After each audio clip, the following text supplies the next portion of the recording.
Welcome to County Report This Week. I'm Lorna Virgili. Thank you for joining us. We start the show this week with an update regarding the storm that hit us on June 29th. The county had started a special storm tree debris pickup.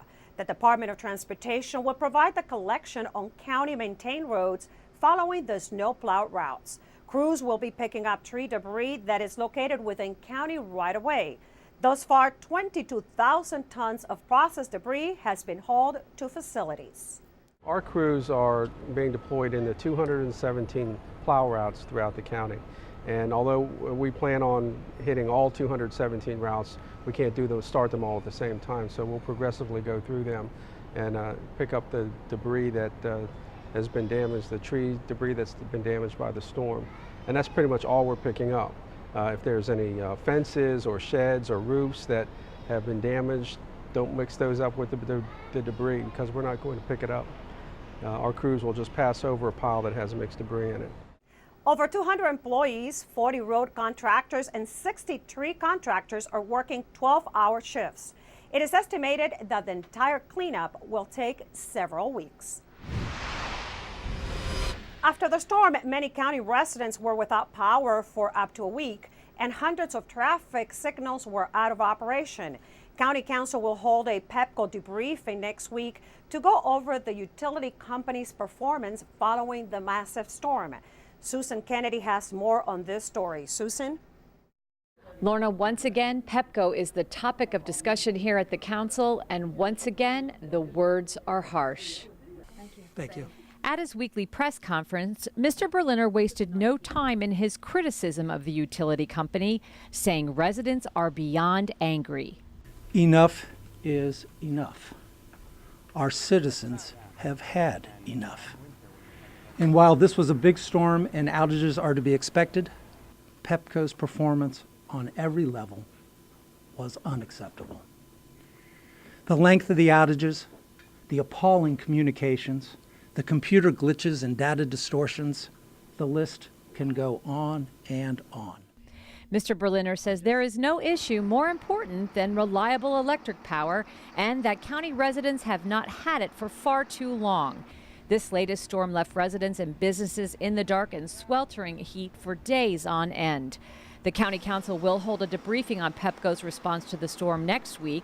In the meantime, Berliner says he wants to see Pepco attend to its many issues now. First, we need accountability, real accountability, no slap on the wrists. We need our Public Service Commission to hold Pepco's feet to the fire. Assuming the commission concludes that Pepco's performance does not measure up, and it's hard to see how they could conclude otherwise, then the consequences have to be real. Immediate fixes like hiring more linemen and updating their computer system are some of Mr. Berliner's suggestions. In the long term, becoming less dependent on Pepco should also be considered. We cannot be dependent on this centralized monopoly utility who has performed so badly. I'm Susan Kennedy for County Report This Week.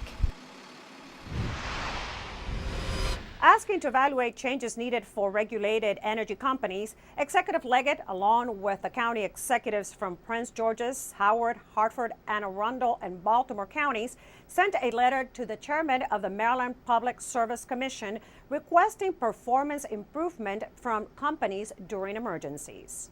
In my opinion, this is a game changer because in the past, the challenges dealing with Pepco have been viewed essentially as a Montgomery County problem.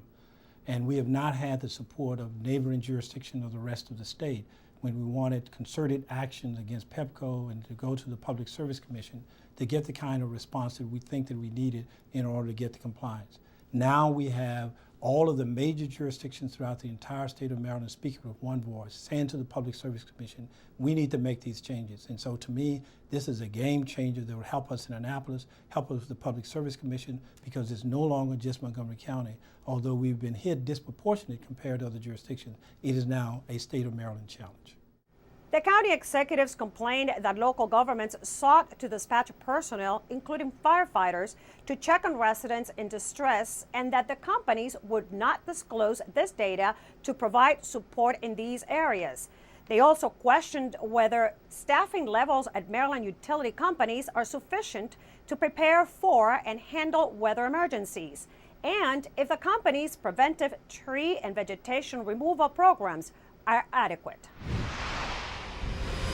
Storm emergencies certainly had a direct impact on the fire department. They handled over 2,000 emergency calls in a 48-hour period. Here's Fire Chief Richard Bowers.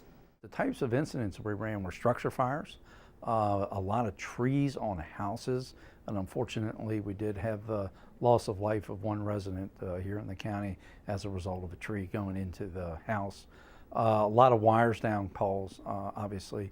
And then eventually as the severe storm passed and then the days went on without power for a lot of the residents, we started to respond to a lot of CO, carbon monoxide poisoning calls, simply because people were not using ventilation for generators, portable generators, that may have been hooked up to supply the house with power. Some real basic things that every resident can do here in Montgomery County and business. The bottom line is have some provisions ready. Number one, have a flashlight and a backup flashlight as well as batteries. Have a generator if at all possible, if you can have one. Water, you got to make sure you hydrate and have plenty of water available. And then of course light clothing, and one of the other things that we stress, and I stress as the fire chief, is neighbors helping neighbors. When we come back, an interview with a Rockville Council member who just returned from China. And we get an update from the Transportation Department. We'll be right back.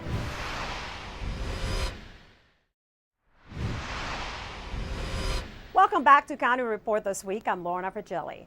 Over the years, Rockville has honored its commitment to its sister city in Pinneberg, Germany, and it's now turning its attention to forming a new relationship in China.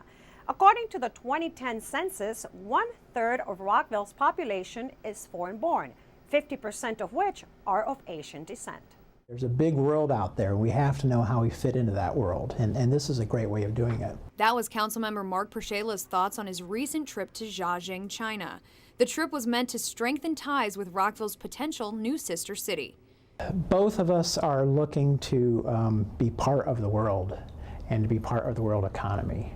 And we are looking to extend ourselves outside of our own borders. We are looking for prosperity. We're looking for cooperation. We're looking for ways to come together. The trip was an opportunity for Rockville to experience Chinese culture, interact with leaders, and build a strong formal relationship with Jiaxing, China, something Pershala knows will take time. The Chinese treat it more formally, more at a governmental level, more at a business level. The exchanges are an essential part of it. They're talking cultural exchanges, educational exchanges, but it's going to be a several-year get-to-know-you process. Rockville has had a sister city relationship with Pinneberg, Germany for over 55 years, but adding a new sister city will only benefit the city. Well, I think looking to China is really, it diversifies us greatly. You know, it's Asian culture, it's a different kind of economy, different kind of government. But these sister cities, they make us look outward. We are so inward looking sometimes. Chief of Planning Jim Wasilek also had the opportunity to visit China on this sister city trip. Here's what he had to say about the visit. It was very interesting to hear the different perspectives from the other jurisdictions and the issues that they're dealing with. A lot of things in common. How to keep your identity as a community, but also foster economic development and growth so that you can do the things you want to do as a community. Before Jiaxing can become an official sister city, there will be more cultural exchanges between the two cities. Keep it on Rockville 11 for more updates. And for more information on the Sister City program, go online to rocknet.org/community/sister cities. Now imagine if your home was one of the last ones to get the electrical service restored. Well, some Rockville residents were still living without electricity a week after the storm. And they complained that this happens to them every time. MCM's Sonia Burke has a story. Sonia? I'm on Chesterfield Road in Rockville, where residents have been living for 7 long, hot days with no electricity. The generator is running at this house in the Manor Park neighborhood, where residents have been suffering through a summer heat wave. We're just really frustrated that it's taken so long to get power back. Living without power for days is nothing new to this neighborhood, which has experienced multi-day outages following other storms too. We pay the same rate everybody else does, and I don't understand why this is a neighborhood. This is not a single house. It's not a farm. We're in a community here which all the houses are out, and it's ridiculous. I've been on this street for almost 30 years, and I've watched the repair time increase over 30 years. During our interview, power crews from Louisiana arrived to help with the downed wire and to restore electrical power. We never see Pepco here. We never see the first responders. I'm assuming they're a first responder. We always see people from outside the area, and that's why it takes 3 or 4 days usually to see people. It just takes a long time. I don't see Pepco trucks. We love the workers, the people who've repaired the telephones and the people who've repaired the electrical lines. They're the greatest. It's really the management who's not cooperating and not improving things. And residents have questions for Pepco's top managers. I want to know how many linemen they have. I want to know how many trucks they have now. I want to know how many trucks they had 10 years ago. I want to know what their criteria is for determining what homes get service first. We apparently are on the tail end always. I want to know why. Well, if they're not going to hire more technicians, which they definitely need, they don't need more tree trimmers, they need more people to do repair, then I think they need to change the rates for the people who are repaired last. The power was restored late in the day on July 6, nearly 1 week after the storms hit the Chesterfield Road area, and cooling down was a top priority for many residents. I am going to turn on the air conditioning and lie down. In Rockville, I'm Sonia Burke reporting. Here's Tom Pogue from the county's Department of Transportation with an update on how DOT functions during power outages and storm cleanup. Tom? Hi, I'm Tom Pogue, Community Relations Manager for the Department of Transportation. Here's an update from Montgomery County. This summer's June 29th storm wreaked havoc on the county's infrastructure and tested many of MCDOT's latest innovations designed to improve service and customer information. Highway Services sprang into action to clear blocked roads, but some streets remained closed for several days until Pepco could remove entangled power lines.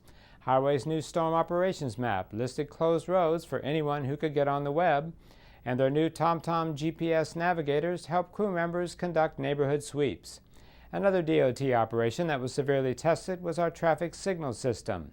Even though more than half of the county's 800 traffic signals lost power, the newly modernized system, due to its decentralized nature, was able to continue to function while power was restored.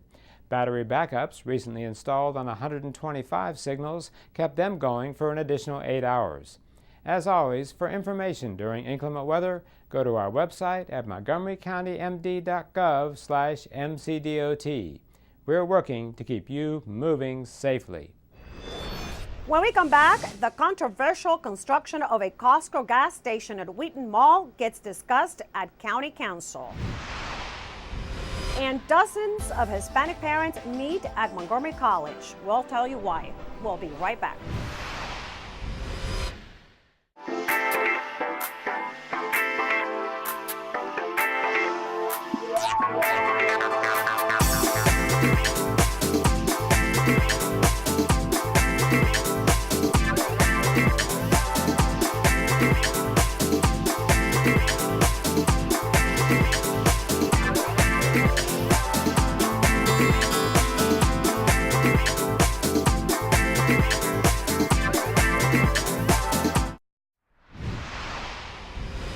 Welcome back to County Report This Week. I'm Lorna Virgili.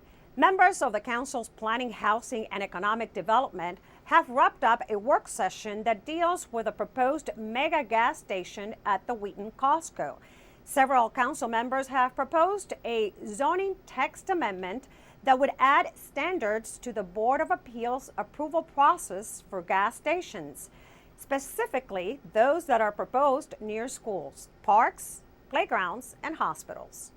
I felt very strongly about it before the public hearing, but after I heard from parents and teachers from the school, Stephen Knowles, that takes care of very sick children as it is, within a few hundred feet of a mega gas station, I do believe that we do have to uphold the public's trust in us.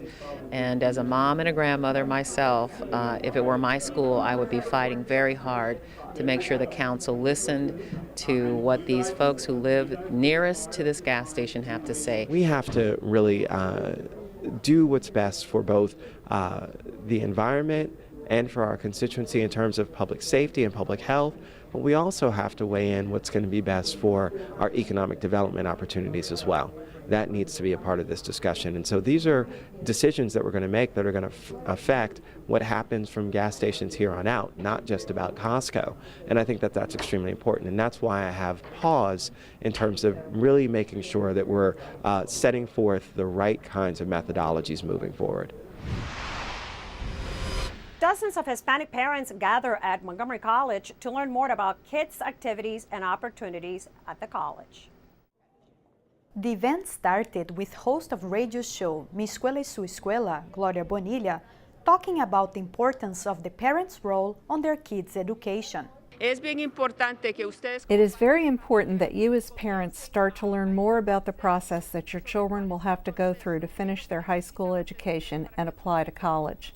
Having good grades is very important to get scholarships and help them to apply at any institution they desire. After the advice, it was time for the parents to learn about the youth program offered for kids and teens. We have programs for kids all year round. For example, we have piano classes for elementary school kids. We also have a program called Kids College, which is an aftercare program offered during the week and on Saturdays.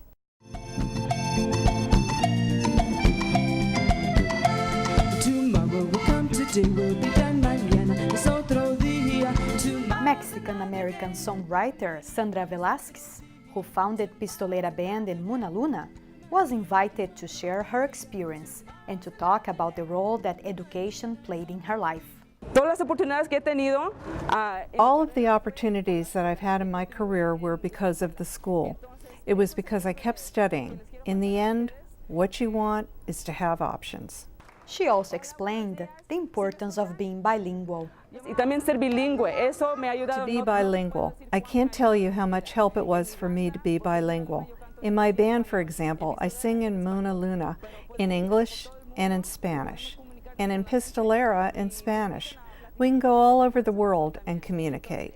Many Hispanic families don't have the chance to send their kids off to college. Montgomery College wants to encourage them. Montgomery College is open to everybody, and that's what we wanted to show our families, that Montgomery College is open for everybody, and everybody that has a dream, they can fulfill it if they really, work for it. For County Report this week, I'm Danielle Wisteski. For some kids, summer is an educational opportunity. Thousands of students are engaged in learning thanks to the MCPS Regional High School Summer School Program. Here's the story from MCPS. Criminal or civil. Summer school is in session at MCPS. For some, summer school programs provide students with a second chance for academic success. And for others, it's a great opportunity to get ahead in their coursework. Summer school is not only a great way for students to pass a class, they also have the opportunity to take an advanced class. The compacted curriculum of summer school helps them stay focused. MCPS offers regional high school summer school programs at 4 high schools in the county, including Northwood High School in Silver Spring, where more than 800 students are registered for summer courses.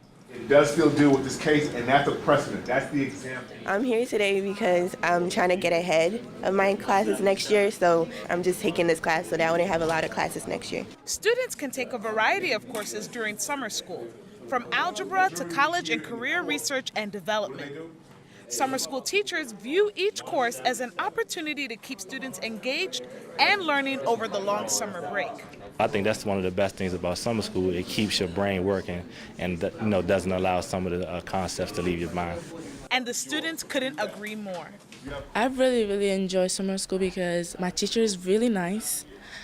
My classmates are already there for me. When I need help, they'll always help me, and I'm learning a lot in class. In addition to Northwood High School, summer school courses are offered at Bethesda Chevy Chase, Winston Churchill, and Clarksburg High School. Session 2 of the program will run from July 17th through August 3rd. We would like to take this opportunity to clarify some information that was given last week regarding the camp at Springbrook High School. It was mentioned that the teachers were volunteers and that it was a cost-free camp. However, the students had to pay a fee and the teachers were not volunteers. When we come back, the heat gets cooled off at Gaithersburg Water Park with record-setting attendance. And we'll tell you where you can enjoy a free outdoor concert. We'll be back.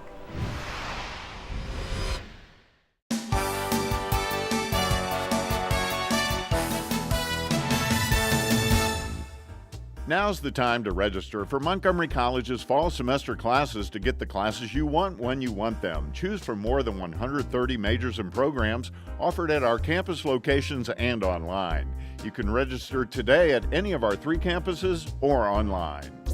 MC has earned the Workplace Excellence Seal of Approval, the Health and Wellness Trailblazer Award, and the Eco Leadership Award from the Alliance for Workplace Excellence, an organization that recognizes excellent places to work. MC is one of 18 organizations who won all 3 awards. Sign up for Montgomery College Alert today. Receive college closing, delay, and emergency information via text message and email. The service also sends important information about Montgomery County weather and traffic events. For more information about the endless possibilities at your community college, visit our website.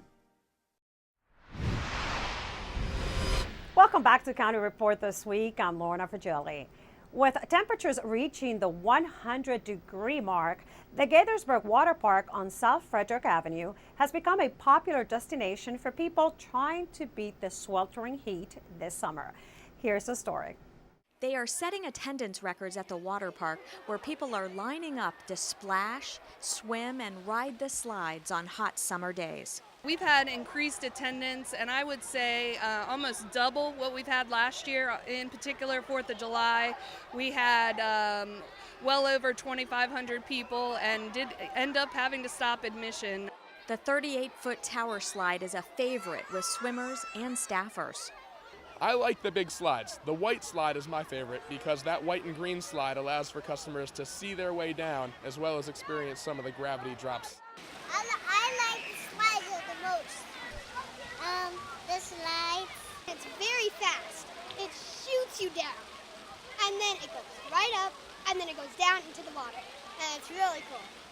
Recent renovations at the water park include the addition of new slides and a redesign of the splash pool.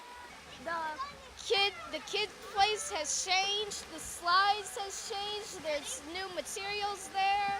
Lots of things have changed. We're having a great time. We're really excited to see the renovations.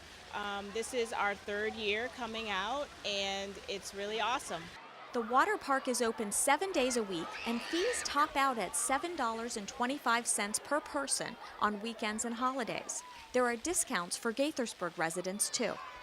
Keep our fees economical and reasonable. We want our facility to be accessible to the citizens of Gaithersburg and Montgomery County. And we also want to make sure that people are able to enjoy themselves locally without having to spend a fortune. For more information, visit the water park's website. This is one of the best water parks I have been to in Maryland.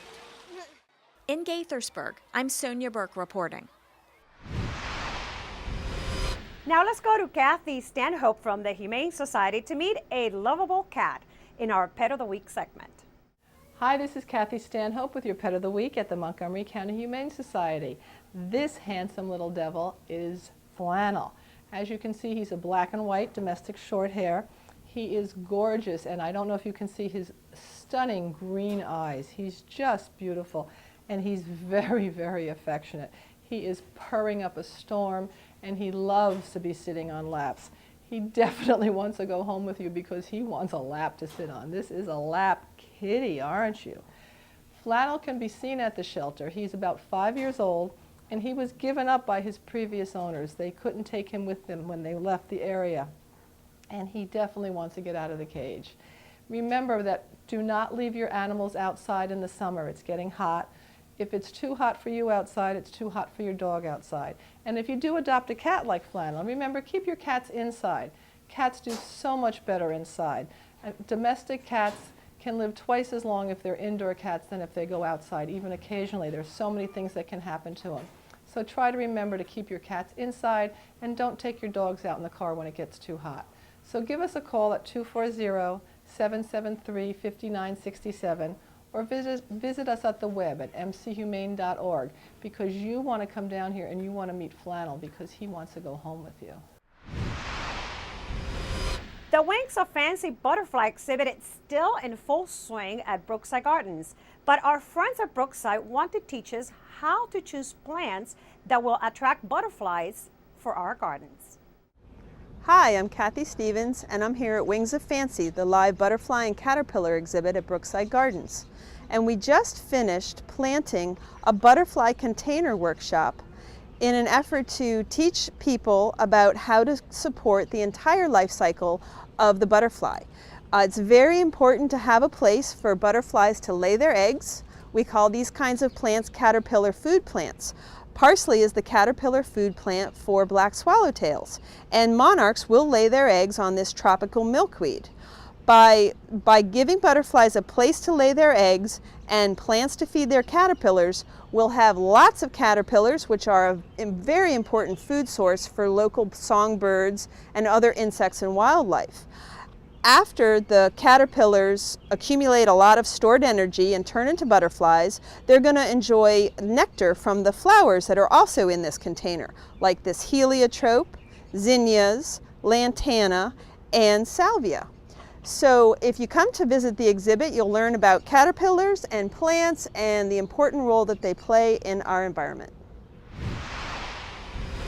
Until August 2nd, Discovery Communications will be presenting Silver Spring Swings, a series of free concerts to take place each Thursday at 7 p.m. on Veterans Plaza at the Silver Spring Civic Center, located at Ellsworth Drive and Fenton Street in downtown Silver Spring. This is a list of the featured performers. With that, we close this edition of County Report This Week. Remember to like us on Facebook and to join us at this time every week for a look at what's going on inside Montgomery County. I'm Lorna Virgili. Thank you for watching.